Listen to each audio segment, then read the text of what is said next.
Bonjour, je suis Michael Antoine, conseiller technique fédéral, et aujourd'hui on va s'intéresser à une petite plante printanière, une discrète et colorée petite plante qui fait son apparition au printemps.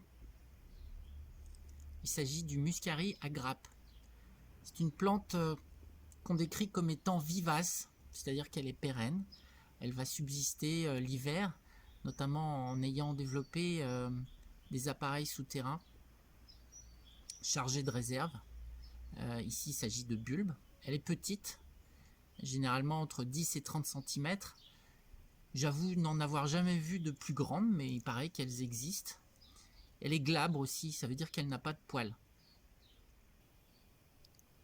Vivace, glabre, petite, c'est une description un petit peu courte et classique. J'ai envie de rajouter qu'elles sont très coquettes, avec des fleurs ovoïdes d'un très beau bleu foncé, tirant vers le violet, et de petits lobes comportant des liserés blanchâtres. En grappe serrée et allongée, comme son nom français l'indique, son nom scientifique c'est Muscari neglectum. En latin, muscari renvoie au parfum musqué qu'elle dégage. Et neglectum, ça se traduit par négligé ou abandonné, ou encore qui manque d'égard. C'est bien dommage de manquer d'égard vis-à-vis de cette petite fleur, mais je vais y revenir. Leur floraison est précoce, de février à mai. C'est une plante originaire d'Europe occidentale et d'Europe centrale, du pourtour méditerranéen, d'Afrique du Nord jusqu'au Proche-Orient.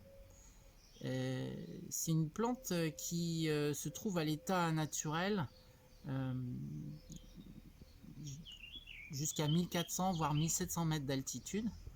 On la retrouve sur des friches, des garrigues, des pelouses sèches ou humides.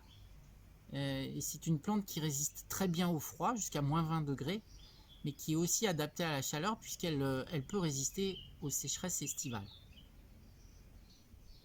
À noter chez les coquets muscari, une trentaine d'espèces.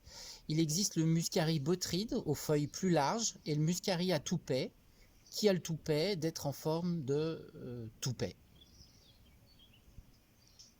C'est une plante qu'on retrouve à l'état de nature, mais qu'on peut aussi cultiver dans son jardin.